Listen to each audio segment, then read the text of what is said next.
अस्सलाम वालेकुम। आज का जो हमारा लेक्चर है क्लास 10th के लिए, वी आर डिस्कसिंग लाइट। और आज जो हमें पढ़ना है image formation bye concave mirror. हम इमेज फॉर्मेशन पढ़ रहे हैं, रिफ्लेक्शन की एप्लीकेशन पढ़ रहे हैं। इसमें हमने पहले प्लेन मिरर के बारे में पढ़ा, how what type of image is form by plane mirror. Today we are going to discuss image formation by spherical mirror, और पहले हम डिस्कस करेंगे कनकेव मिरर। कनकेव यानी स्फेरिकल मिरर्स में इमेज फॉर्मेशन के लिए हमने 4 रूल्स भी पढ़े हैं, वो मैं थोड़े से यहाँ पर रिवाइंड करता हूँ आपको। उन रूल्स में से जो पहला रूल हमने पढ़ा है, that is if the rays of light are parallel to each other, if rays of light are parallel to each other, तो वो रेज रिफ्लेक्ट होती है कहाँ से? प्रिंसिपल फोकस से। अगर रे ऑफ लाइट इंसिडेंट है through focus, if ray of light is incident through focus, अगर फोकस से ही रे ऑफ लाइट इंसिडेंट होती है स्फेरिकल मिरर पे, it is reflected back parallel to the principal axis. और third, if ray of light is incident from centre of curvature, अगर centre of curvature पे ray of light पर incident on the mirror, it is reflected back in the same direction. And fourth one, जो बहुत कम हमें use में आएगी, वो rule, that is if the ray of light is incident directly on the pole, it will be the same angle with the principal axis at that of the incident ray। जितना reflected incident ray angle बनाएगी इस normal इस principal axis के साथ, same angle will be formed by the reflected ray. ये 4 rules आपको याद करने हैं। Now let's coming to the concave mirror. मैं एक बार फिर आपको समझाता हूँ कि मिरर कैसे बनाना है, स्फेरिकल मिरर कैसे बनाना है। जो आपके बुक पे, जो आपके कॉपी पे, एग्जामिनेशन शीट में जो ये पेज पे लकीरें लगी हुई होती हैं, उनमें से आपको odd number of rays choose करनी है, odd number of lines. Suppose यहाँ पर 1 2 3 4 5, मैं 5 लाइन को चूज करता हूँ, तो 5 की जो मिडल वाली लाइन है, नंबर 3rd पे जो आएगी 1 2 3 1 2 3, तो इस पे आपको क्या करना है? कंपास लेना है, कंपास नीडल को बीच में प्लेस करना है, फिर एक आर्क डालना है एम लाइन हुर, इससे ऊपर भी 2 लाइन तक, नीचे भी 2 लाइन तक। जहां पेंसिल की नीडल रखी थी, that is centre of curvature. फिर हमें कौन सा मिरर बनाना है? Concave mirror. कनकेव मिरर बनाने के लिए क्या करना है? इस पीस ऑफ स्फेरिकल गिलास को क्या करना है? पॉलिश। यहाँ से आउटर साइड से। ये बन गया हमारा कनकेव मिरर। अब इस मिरर का सेंटर यानी पोल निकालना है, because these references point help us in image formation. ये हमें आसान होती है ऐसे इमेज फॉर्मेशन समझने में। तो सेंटर ऑफ द मिरर निकालने के लिए जो ये सेंट्रल लाइन आपने रखी थी ऑलरेडी, जहां ये इंटरसेक्ट करती है मिरर को, ये बनता है पोल। फिर स्केल लेकर आपको क्या करना है? जो ये डिस्टेंस यहाँ पर बनती है centre of curvature and pole, इसको 2 बराबर हिस्सों में तकसीम करके लिखना है प्रिंसिपल फोकस। क्योंकि प्रिंसिपल फोकस जो बनता है, it divides this radius into 2 equal parts, जो हम आगे के वीडियोस में डिराइव भी करेंगे। तो इस तरह हमें क्या, इस तरह आपको ये आपका जो ये मिरर बनेगा, स्फेरिकल मिरर बनेगा, ये एक्यूरेट बनेगा। ठीक है बेटा, इसी तरह आपको बनाना है। अब जो कि मुझे यहाँ इमेज फॉर्मेशन दिखानी है, आपको फिर कंफ्यूज होगा इतनी सारी रेज देखकर। तो क्या करना है? मिडल लाइन चूज करनी है, फिर रिपीट करता हूँ, फिर एक आर्क ड्रा करनी है। जो लाइन आपने चूज की, उस लाइन से ऊपर भी 2 लाइन या 3 लाइन तक, नीचे भी उतनी ही लाइन तक। जहां पर नीडल रखी है, that becomes the centre of curvature. फिर इस मिरर को मार्क करके एम एंड एम डैश लिखें। इसका सेंटर ऑलरेडी इसी लाइन पे निकलेगा, तो दैट इज पोल। यही लाइन जिस पे आपने principal centre of curvature needle रखी थी, यही लाइन आपकी बनती है प्रिंसिपल एक्सिस। फिर इसको क्या करना है? आपको पॉलिश करने हैं आउटर साइड, तो बन गया कनकेव मिरर। अब पहले जो 3rd रेफरेंस पॉइंट है, वो है प्रिंसिपल फोकस। वो कहाँ पे है? सेंटर ऑफ कर्वेचर और पोल के बीच में जो मिडल पॉइंट है, दैट इज प्रिंसिपल फोकस। ये रेफरेंस पॉइंट्स आपको जरूरी चाहिए, तब जाकर हमें इमेज फॉर्मेशन मिल सकती है। ठीक है, इमेज फॉर्मेशन के लिए ये रेफरेंस पॉइंट्स हमें मिल गए, 3 रेफरेंस पॉइंट। एक इंपॉर्टेंट पॉइंट हमें यहाँ पे है pole, that is centre of the mirror. एक रेफरेंस पॉइंट है हमें यहाँ पे centre of curvature, in the centre of the sphere of which this mirror is a part. And एक रेफरेंस पॉइंट है इन 2 का मिडल पॉइंट, जहां पर पैरेलल रेज इंटरसेक्ट होती है, दैट्स कॉल्ड प्रिंसिपल फोकस। अब हमें यह देखना है कि what type of image is formed, कैसी इमेज, रियल या virtual. Second, wire is image formed, image बनेगी कहां पर? इमेज वहां बनेगी जहां रिफ्लेक्टेड रेज इंटरसेक्ट करेंगी। और where they will appear to intersect, यानी कहाँ बनेगी। और तीसरा इंपॉर्टेंट सवाल ये है कि ये इमेज कितनी दूर बनेगी, ठीक, कहाँ बनेगी, कैसे बनेगी, कैसी बनेगी, कैसी मीन रियल बनेगी या वर्चुअल बनेगी, कितनी दूर बनेगी और किस जगह पर बनेगी, ठीक। वो सब चीजें देखने के लिए हमें यहाँ पर इमेज देखने के लिए क्या करना है कि पहले ऑब्जेक्ट को रखना है यहाँ पर। First we have to place the object, क्योंकि जब हमें इमेज चाहिए तो ऑब्जेक्ट का होना लाजमी है। तो ऑब्जेक्ट को कहां पर रखना होता है, मिरर के सामने, ठीक है बेटा। बस ये चीज अंडरस्टैंड कीजिए। अगर प्लेन मिरर होता तो प्लेन मिरर के सामने आपको रखना था ऑब्जेक्ट, तो आप कहीं भी ऑब्जेक्ट रख सकते थे, क्योंकि यहाँ पर कोई रेफरेंस पॉइंट आपको नहीं मिलता है। लेकिन जब कनकेव मिरर के सामने आपको ऑब्जेक्ट रखना है, यहाँ पर नेचुरली आपके दिमाग में सवाल पैदा होंगे कि इस ऑब्जेक्ट की इमेज, जिसके हमें इमेज चाहिए, इसको कहाँ रखेंगे, कहाँ means there are reference points, sir कहाँ रखेंगे, क्या हम इसे बिटवीन पोल एंड फोकस रखेंगे, या एट प्रिंसिपल फोकस रखेंगे, या between principal focus and centre of curvature रखेंगे, या सेंटर ऑफ कर्वेचर रखेंगे, या बिहाइंड या बियॉन्ड सेंटर ऑफ कर्वेचर रखेंगे। और एक है कि ये ऑब्जेक्ट इंफिनिटी पे भी हो सकता है। तो कनकेव मिरर में इन 3 रेफरेंस पॉइंट्स की वजह से हमें 6 पोजीशंस ऐसी डिफरेंट मिलती हैं जहां पर ऑब्जेक्ट को प्लेस किया जा सकता है। इसलिए इस कनकेव मिरर की इमेज फॉर्मेशन के लिए आपको ये जरूरी जानना है कि ये जो 6 पोजीशंस हैं, इन 6 पोजीशंस पे अलग अलग टेस्ट करना है, अलग अलग ऑब्जेक्ट्स को रखकर टेस्ट करना है कि क्या इमेज एक जैसी बनती है या डिफरेंट पोजीशंस पे रखकर क्या इमेज डिफरेंट बनती है, ठीक है बेटा, क्योंकि यहाँ पर डिफरेंट रेफरेंसेस पॉइंट्स हैं। इसलिए कनकेव मिरर में ऑब्जेक्ट कहां पर रखेंगे, देयर आर डिफरेंट पोजीशंस।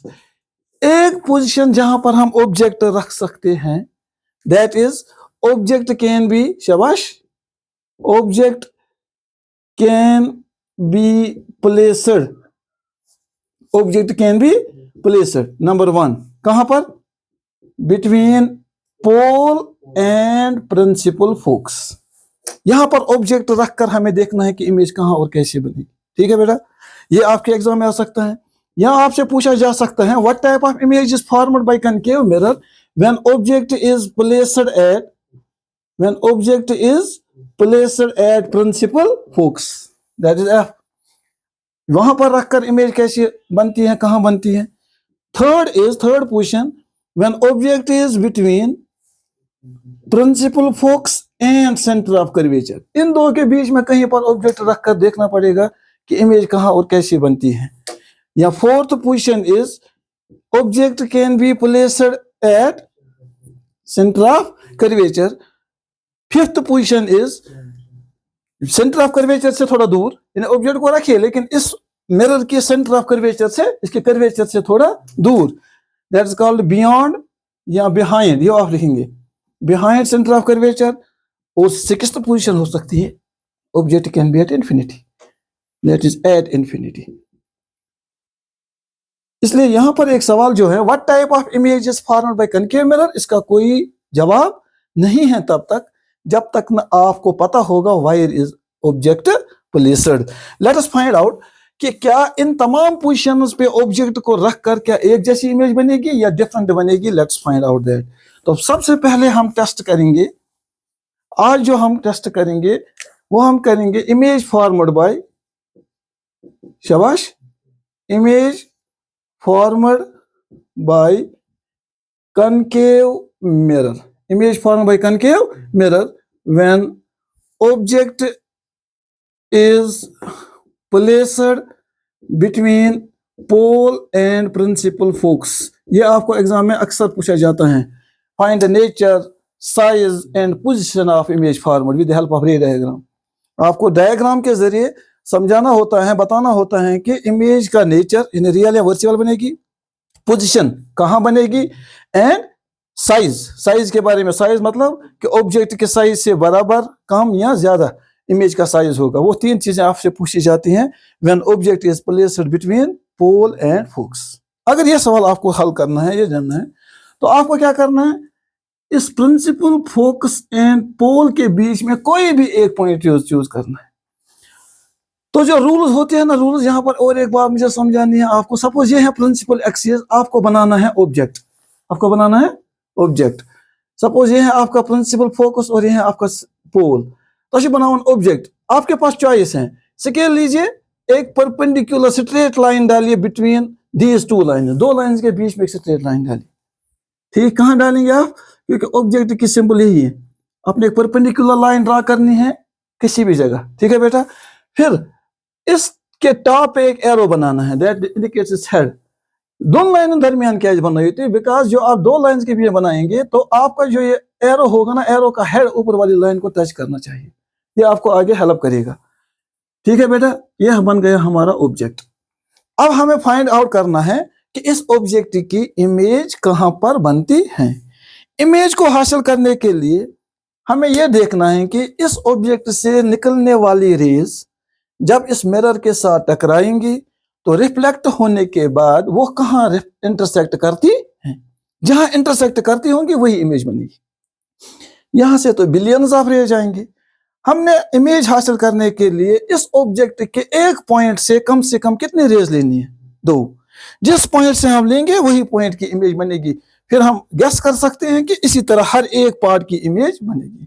इसलिए बेहतर है कि हम ऑब्जेक्ट के टॉप से, from the top of the object, एक ही पॉइंट से हम कितनी रेज लेंगे, 2। जहां पर वो टॉप पोजीशन बनेगी, फिर नेक्स्टली उसके नीचे नीचे हर एक पॉइंट की इमेज अकॉर्डिंगली बनेगी उसी पोजीशन पर। तो क्या करना है आपको, जो ऑलरेडी ये लाइन ऑलरेडी इसके टॉप के साथ टच कर रही है, इसी लाइन के ऊपर से आपको पेंसिल चलाना है। एक रे हम लेते हैं parallel to the principal axis, क्योंकि हमें इसकी डायरेक्शन पता है by rule number 1, if ray of light is incident parallel to the principal axis. इसको नॉर्मल डालने की जरूरत नहीं है, यह बन गया इसका पॉइंट ऑफ इंसिडेंस।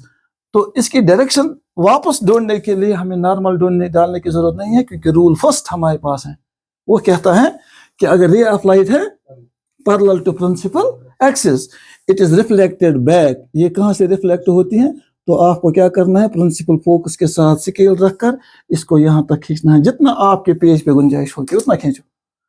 ठीक है, तो यहां से ये रिफ्लेक्ट होकर वापस आएगी तो प्रिंसिपल फोकस हो गई एक रे।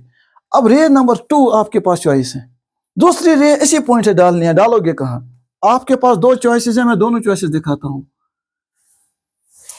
एक चॉइस ये है कि आप दूसरी रे पोल पे डालिए डायरेक्ट, लेकिन फिर आपको क्या करना है, ये एंगल को मेजर करना है, ताकि तगन पति एंगल मेजर करन।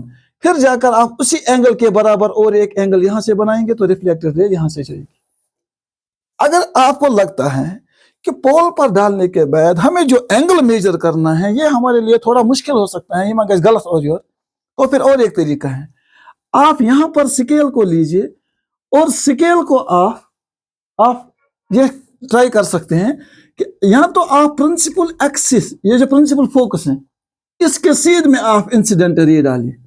जैसे लगनी चाहिए कि इंसिडेंट रे जैसे आ रही है कहां से, प्रिंसिपल फोकस से, या अगर आपको लगता है कि सेंटर ऑफ कर्वेचर की सीध में डालेंगे तो वो भी ठीक, जो चीज आपको ठीक होगी। चलो मैं यहाँ पे दिखाता हूं कि अगर आप स्केल लेंगे, स्केल ऐसे रखकर आप एक इंसिडेंट रे यहां से डालेंगे, तो आप कहेंगे सर हमने कहां से डाली, तो मैं कहता हूं कि अगर आप इसको एक्सटेंड करोगे ना पीछे की तरफ, तो ये रे लगता है कि जहां कहां से आ रही है, इस तरह आपको रे डालनी है कि ये लगनी चाहिए कि जैसे ये प्रिंसिपल फोकस से आ रही है, क्योंकि रूल नंबर 2 कहता है अगर रे ऑफ लाइट किसके सीध से आती है, प्रिंसिपल फोकस, अगर इंसिडेंट रे आ रही है प्रिंसिपल फोकस से, ये कहां से रिफ्लेक्ट होगी, पैरेलल टू प्रिंसिपल एक्सिस, ये जाएगी वापस पैरेलल टू प्रिंसिपल एक्सिस। बस ये चीजें आपको याद रखनी है। एक रे डालनी है पैरेलल टू प्रिंसिपल एक्सिस, दूसरी अगर आपके पास गुंजाइश है तो पोल पे डालिए, अगर नहीं तो आप प्रिंसिपल फोकस के सीध में डालिए, लेकिन यहां से नहीं, ऑब्जेक्ट से। पीछे आप ये एक्सटेंड कर सकते हैं डॉटेड लाइन, इससे ये जाहिर होगा कि जैसे आप इमेजिन कर रहे हैं कि ये रे आ रही है कहां से, फोकस पे, एक्चुअली वहां से नहीं आते, लेकिन फोकस पर इंसिडेंट रे, जो भी रे इंसिडेंट रे फोकस से आती है, या अगर हमें लगता भी है कि वो फोकस के सीध में से आ रही है, वो रिफ्लेक्ट होगी कहां से, parallel to principal axis, because that's rule number 2। ठीक है बेटा, अब यहां से देखिए, अब ये एक रिफ्लेक्टेड रे है, ये दूसरी है। इन दो के बीच में जितना हम दूर दूर जा रहे हैं, डिस्टेंस बढ़ती जा रही है। तो इट मीन्स कि ये दो रेज कहीं इंटरसेक्ट करने वाली नहीं है। फिर क्या करना है, आपको एक्सटेंड करना है दोनों रेज को। ठीक है बेटा, when we extend both the rays backwards, तो एक पॉइंट ऐसा आता है जहां ये इंटरसेक्ट कर रही है। इसलिए मैंने कहा है कि हमेशा इमेज को 20 पेज में बनाइए ताकि पतकिन तक जाए रोजें। तो जिस पॉइंट पर ये इंटरसेक्ट करेंगे वहां से आप डालिए perpendicular on the principal axis, वहां पर वही एरो बनेगा जहां से ये रेज गई है। बस आपका मसला खत्म। तो ये इमेज फॉर्मेशन का मसला खत्म। ये बहुत इजी है अगर अंडरस्टैंड करेंगे। तो इसके बाद जो हमें सवाल पूछा जाता है, find nature, size and position, वो 3 सवाल के जवाब देना अब आसान है। क्यों? क्योंकि सबसे पहला जवाब हमें मिल गया, what is the nature of image? It is virtual and erect. क्योंकि जो यहाँ पर इमेज बन गई वो वहां बन गई जहां रिफ्लेक्टेड रेज इंटरसेक्ट नहीं कर रही हैं, दे अपीयर टू इंटरसेक्ट।